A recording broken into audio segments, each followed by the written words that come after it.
regarde un peu plus en détail donc, ces fameux cycles, donc les yugas. Donc on appelle ça Shatar Yuga, donc les 4 yugas. Donc vous connaissez ça dans toutes les traditions, même, je veux dire même chez nous, chez les Grecs.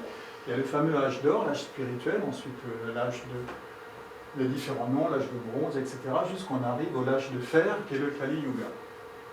Donc c'est des cycles qui durent très très longtemps, mais c'est toujours le même principe qui est appliqué à différentes échelles. Donc c'est là, effectivement, ça a été repris, c'était dans le livre de Swami Yukteswar, où il disait qu'effectivement, on est en train de sortir du deuxième Kali Yuga. Actuellement, on se trouve vers là. Attends, le Kali Yuga, c'est quoi? C'est l'âge de fer, l'âge où la conscience est le plus bas. Ou le plus bas? Oui, le plus matérialiste. Et on en sort là. On est déjà sorti. Oui, donc d'après, on vient de passer les deux Kali Yuga. Alors que, je veux dire, dans les cycles traditionnels, c'était ça avec un facteur 1000. Donc on se disait, on en a encore pour je ne sais pas combien de milliers d'années. Mais non, Babaji a dit, c'est passé maintenant, on arrive à cela. Ça, ensuite, maintenant, il faut l'intégrer. Vous voyez, donc, c'est un cycle perpétuel. Avec une conscience qui est plus grande, c'est un petit peu comme chez nous dans la Bible, où à l'époque de Noé, les gens vivaient très vieux, jusqu'à 600 ans, et ensuite, ça s'abaissait à 100 ans, et ensuite, ça repart dans l'autre sens. Donc, ces 4 cycles, vous les retrouvez ici. Et ça va dans un cycle plus grand qui s'appelle Amarantara. Vous avez 72 Shatar Yuga. Et ensuite, ces 72 vont faire un jour de Brahma. Et un jour de Brahma, ça correspond à une création. Et une nuit de Brahma, c'est une destruction. Voilà. Et là, vous en avez 14. Et avec ça, bon, vous continuez. Et un kalpa, pour donner un ordre de grandeur, d'après, il faut voir aussi que c'est symbolique, parce que si vous voyez les nombres, la somme fait toujours 9. C'est une question un petit peu d'harmonie, de cycles les uns dans les autres. On arrive de l'ordre de milliards d'années, donc on n'est pas très loin de ce calculation de l'autre côté. Calculer la science. D'accord. Si on regarde maintenant au niveau microscopique, là on était dans l'univers, maintenant on va regarder de quoi il est formé. Si on regarde toutes les particules. De l'époque déjà des philosophes grecs, et on le verra aussi chez les philosophes indiens, à peu près au VIe siècle, je crois que c'est Démocrite, qui avait dit que si on coupe de la matière, arrive un moment, on ne pourra plus la couper plus petite.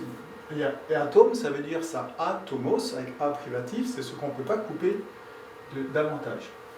Et jusqu'en 1800, à l'époque du chimiste Dalton, on avait cette vision que l'atome était la dernière particule qu'on peut avoir, la particule ultime. Donc là, on commençait à classer les éléments périodiques, et on s'imaginait que chaque élément avait été un atome particulier. Quand est arrivé l'étude des premiers rayonnements avec les physiciens comme Thomson, ils ont vu que cette structure n'était pas homogène, que là-dedans il y avait des charges plus, des charges moins, et c'est le fameux modèle plum pudding, il était anglais, donc votre pudding truffé de raisins dedans.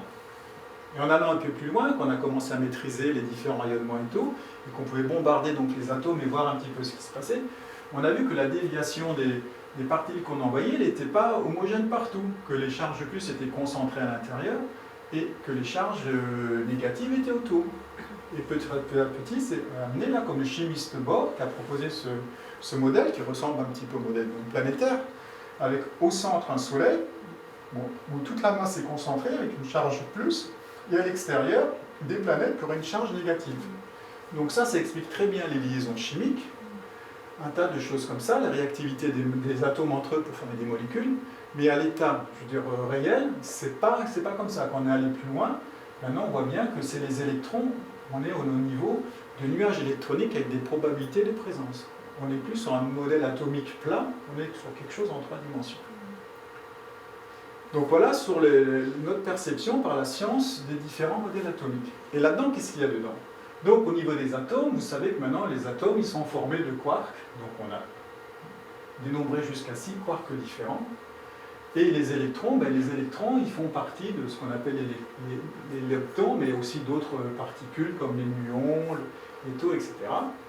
Donc ça c'est pour la partie matière, mais ensuite un peu en symétrique, vous avez tous les vecteurs de force. Donc on entend beaucoup parler ces derniers temps des bosons, le boson de Higgs, des gluons. Donc les gluons c'est ce qui permet les particules à l'intérieur du noyau de se tenir entre elles, puisque vous avez 2 protons, ils ont une charge plus. Comment ça se fait qu'ils arrivent à tenir ensemble? parce qu'il y a justement cette force qui permet, à très courte distance, elle arrive à contrecarrer la force électromagnétique qui devrait au contraire les repousser, comme ça on les mêmes charges. Et donc récemment, justement, le grand accélérateur du CERN a pu montrer l'existence aussi de ces bosons Higgs qui sont beaucoup plus lourds et qui participent donc dans ces échanges de force. La seule particule, pour l'instant, qui reste théorique, qui n'a jamais été prouvée, c'est le graviton. Ça serait les particules responsables de la gravité. Donc là, on a vu l'approche par la science de l'infiniment petit. Maintenant, on va voir qu'est-ce que peut donner l'approche par la conscience, par l'intérieur. Donc, c'est une partie de ces dessins a été repris du livre que vous connaissez peut-être, qui s'appelle La chimie occulte, qui a été écrit par les théosophes, qui sont Charles Leadbeater et Annie Besant. Donc, la première édition anglaise est sortie en 1900 quelque chose, je crois que c'est pas marqué, 1907. Donc, les travaux dataient de 1890, etc. À cette époque-là, on connaissait à peu près 50% du tableau périodique des éléments, et on ne connaissait même pas les neutrons, donc on ne connaissait pas l'existence des isotopes. Et pourtant, ils ont réussi à décrire des éléments qui ont été découverts par la suite, et décrire aussi des isotopes. La seule chose, c'est que, là, ici, c'est la présentation d'une molécule d'hydrogène, enfin d'un atome d'hydrogène, pas d'une molécule. Or, il y a toujours, même dans un atome, c'est toujours par rapport à ce que la science trouve, c'est doublé. On devrait avoir qu'un triangle, mais ici on en a deux. C'est pour cette raison-là, ce facteur 2, qui est inexpliqué pour l'instant, que la science n'a jamais admis, et ces études, qui sont pourtant très intéressantes, n'ont jamais connu un succès auprès du grand public. Alors qu'il y a énormément d'informations intéressantes. Et ça a été fait il y a plus d'un siècle. Alors qu'est-ce qu'on voit? Donc ici on est au niveau des gaz. Donc vous imaginez, vous avez le solide, le liquide, le gaz, après on est au niveau éthérique. Donc ça pour l'instant la science elle sait qu'il y a de l'énergie, on mesure indirectement, mais on n'a pas d'appareil capable de mesurer directement à ce niveau-là éthérique. Donc l'autre atome d'hydrogène est formé d'un certain nombre de triangles, et dans ces triangles on retrouve comme ça des petites pointes. Et tous les atomes, ils ont passé en revue tous les éléments chimiques qui étaient connus, ils ne retrouvent qu'un seul constituant, qui sont ces anneaux-là. Ça, c'est la version colorisée des graphiques qui ont été faits à l'époque. Voilà. Et c'est quoi ces anneaux? C'est des petits cœurs. Voilà. Toute la matière qu'on connaît se formait que d'un assemblage de petits cœurs. C'est pas joli, ça? Et voilà, donc pour ceux qui sont un peu intéressés, vous voyez, donc là on est au niveau du proton, là on est au niveau du quark et des mésons, là au niveau des quarks, et l'anneau serait en fin de compte un niveau inférieur au quark, donc ce qu'on appelle, certains scientifiques, par des calculs, ont montré que les quarks, ils seraient conçus même d'autres particules qui seront les prénoms. Les quarks, je veux dire, pour l'instant, même avec les plus gros accélérateurs, on ne peut pas les étudier de manière isolée. C'est uniquement par mesure indirecte qu'on a réussi à aller voir les différents constituants des quarks. On ne peut pas aller au-delà. Excuse-moi, Marc, je ne sais pas comment on avait déterminé ces anneaux en forme de cœur. Comment on a déterminé ça? T'as loupé le début, c'était un peu expliqué au début. C'était par introspection. Oui, c'est par le yoga. Ah, d'accord. C'est un CD. J'utilise le CD Anima. D'accord.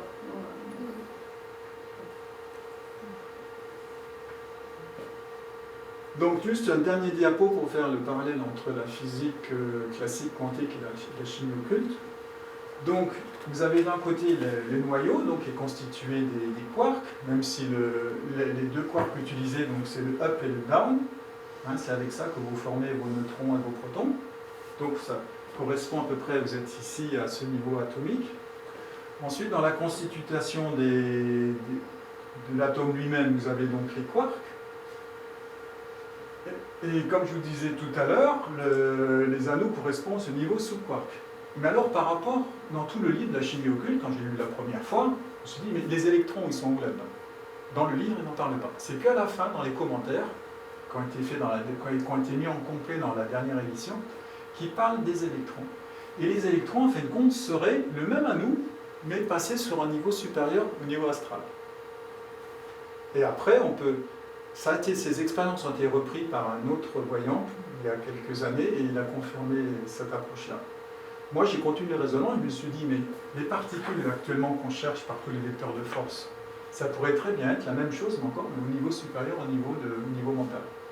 Donc c'est ici, vous voyez, vous avez entre les quarks, les leptons et les bosons, vous avez plus de 17 particules, et tout ça peut être expliqué par une seule particule qui existe sur plusieurs plans. Donc c'est une vision transcendantale, où vous avez la même particule qui s'associe avec elle-même, mais vous voyez l'unité. Et ça peut être fait uniquement par l'approche de la conscience. Ici, vous avez diversité, mais vous ne savez pas d'où ça vient. Par contre, vous avez des mesures très précises. Ici, c'est une approche plus globale, mais vous voyez l'unité, et vous voyez d'où ça vient. Alors, normalement, il y a une petite animation, si ça marche, ça. Voilà. Donc, vous voyez maintenant, quand je vous ai dit, il n'y a qu'un anneau, en fin de compte, qui existe sur deux formes. Une forme positive, en fonction du sens où ça tourne, et une forme négative. Donc, vous voyez bien que c'est trois spirales, des lignes blanches, avec au milieu, il y a une sorte de trou, vous allez le voir, quand ça passe par là, il y a un axe, voilà. Et ensuite, ça repart sur le côté, un petit peu comme un aimant, vous savez, après, ça fait des lignes de force tout autour. Et entre les deux, vous avez aussi encore 7 lignes qui sont en jaune ici. Donc c'est ça, cette forme d'énergie qui constituerait toute la matière. Alors j'ai trouvé ça sur Internet, et je me suis dit, mais quand même, moi, quand j'ai vu ces premiers dessins-là, ma première réflexion, c'était d'avoir des mathématiciens, et notamment notre ami Yves à La Réunion. J'ai dit, est-ce que tu ne pourrais pas trouver une formule qui arrive? Il a regardé un petit peu, il m'a dit, oh là, c'est assez complexe. Ça va prendre beaucoup de temps et c'est pas simple. Et donc, quand j'ai vu ces figures-là sur Internet, j'ai envoyé un mail à l'auteur de cette figure, et il m'a répondu. Voilà ce qu'il m'a répondu. J'ai dit, mais comment tu as fait pour faire ça? Il m'a dit, je n'ai pas calculé. En fin de compte, il a, sur la première figure que je vous ai montrée, qui sont statiques, il a passé sa souris, il a décomposé le mouvement, il l'a enregistré sur une tablette, et après, il a créé un logiciel pour le mettre en 3D. Voilà.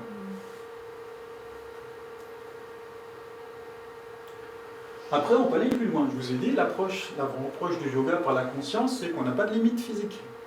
Donc, on peut aller aussi loin qu'on veut, et jusqu'au bout. Donc, ces anneaux, en fin de compte, vous avez vu, c'est une série de spirules, qu'on représente ici un morceau. Vous voyez, en fin de compte, c'est comme une grosse corde qui est enroulée sur elle-même. Et vous voyez, donc, si on décompose ça encore, à l'intérieur, vous avez une spire, et au-dessous, vous avez une autre spire, et sur cette spire, il y a encore une spire, et en fait, ils ont décrit, comme par hasard, 7 niveaux. Ça a été fait un dessin après, plus tard, sur ordinateur, toujours par la même personne qui a fait l'animation des anneaux. Et à la fin, quand vous continuez à dérouler tout ça, alors pourquoi aussi c'est faisable? Parce que quand vous analysez quelque chose par la conscience, tout ça, vous en doutez bien, ça vibre, ça va très vite, ça bouge, c'est pas stable comme ça. C'est en rotation tout le temps, comme je vous ai montré tout à l'heure. Mais on peut synchroniser avec la conscience, donc il n'y a plus de mouvement. Quand il n'y a plus de mouvement, vous pouvez dérouler et vous pouvez aller plus loin.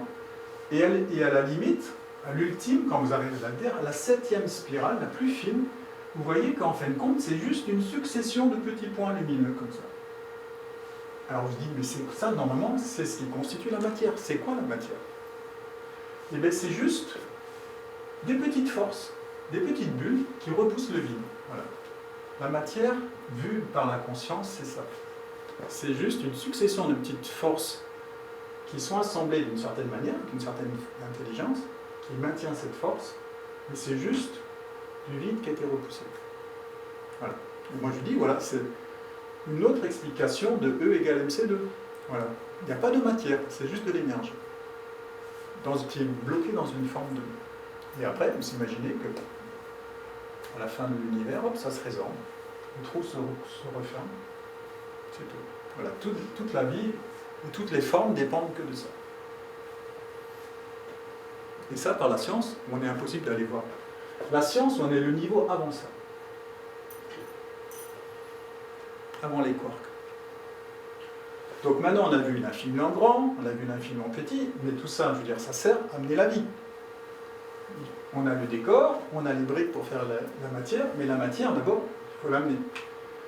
Donc pour ça, on va voir quelques notions d'écologie.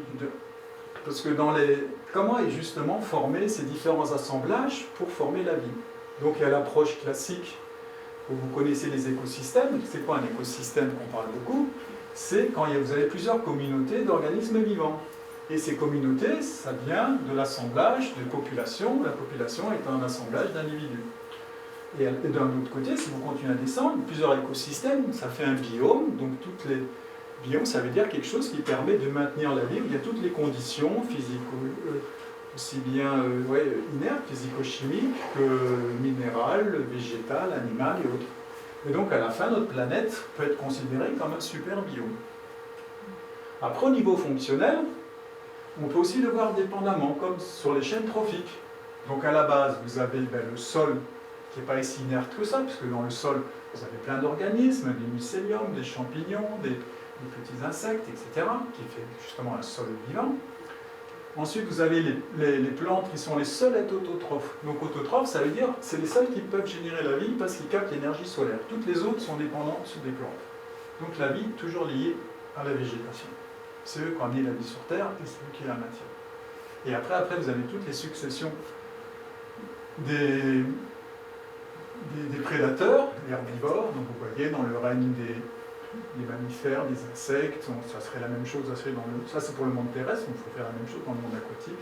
Et après, premier niveau de prédateur et le deuxième niveau de prédateur. Ça c'est une approche. Voir aussi la notion, donc là on a vu un petit peu les assemblages, comment les différents organismes dépendent les uns des autres, mais il faut aussi voir le facteur temps.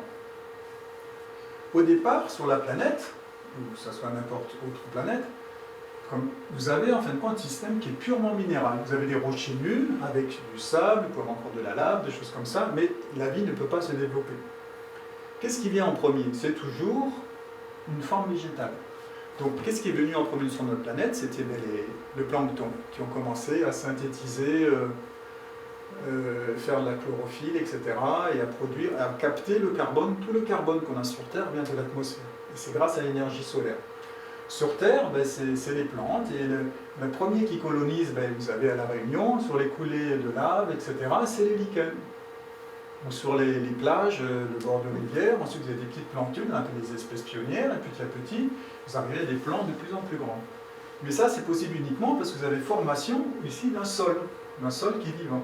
Parce que sans substrat, vous ne pouvez pas développer une végétation, et donc qui dit végétation après, vous avez tout ce qui suit, toutes les espèces, les organismes animaux et autres.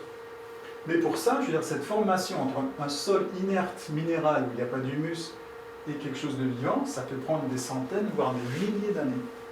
Donc une forêt, je veux dire, qui est bien développée, une forêt primaire, c'est un équilibre qui s'est atteint très très progressivement. Si vous coupez la forêt, après tout est érodé, ça ne va pas revenir comme ça. On va voir un petit peu les notions de résilience et tout, ça peut prendre beaucoup de temps. Donc, je veux dire, il faut vraiment toujours avoir à conscience de cet équilibre entre les différents cycles, entre l'hydrologie, les minéraux, les végétaux, les animaux, pour maintenir la vie.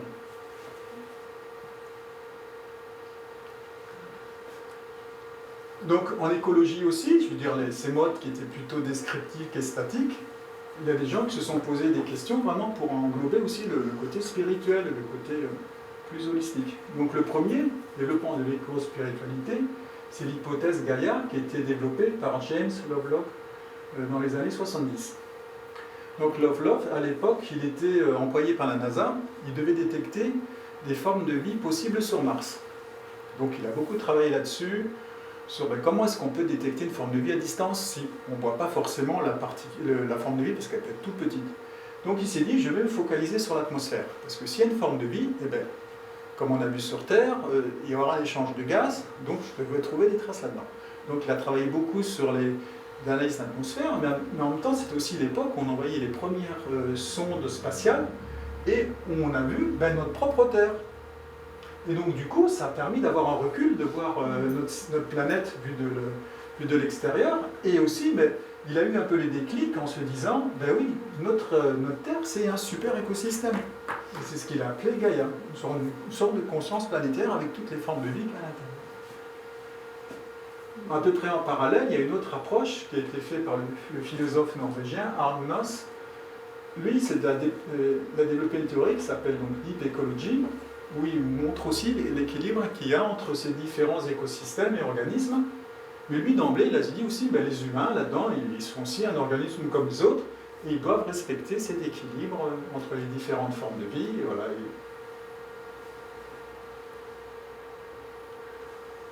Ensuite, un autre point important, c'est justement, on parle beaucoup de climat actuellement, mais jusqu'à présent, le climat est surtout considéré comme quelque chose de purement physique. Genre, je veux dire, voilà, comme un écoulement d'une rivière, comme pas de la plomberie à grande échelle, la plomberie de la soufflerie, mais pas loin. Toutes les circulations atmosphériques et les courants marins, en fin de compte, c'est dû, la force c'est quoi là-dedans? Indirectement, c'est le soleil. Parce que, d'une part, c'est la rotation de la Terre, et après, les autres, c'est qu'il y a des zones qui reçoivent plus de lumière, donc plus de chaleur aux équateurs qu'en haut, donc ça crée des différences, et donc tout le vent vient de ces différences thermiques. Donc pour les climatologues, pendant longtemps, c'est un modèle purement physique. La vie là-dedans n'avait aucune influence. Qu'il y ait de la vie ou pas de la vie, on aurait le même climat. Ce qui est un peu réducteur. Et donc récemment, donc vous voyez, c'est en 2008, la première publication, il y a 2 scientifiques russes, Anna Makarieva et Viktor Gorchev, ils ont lancé cette hypothèse de la pompe biotique.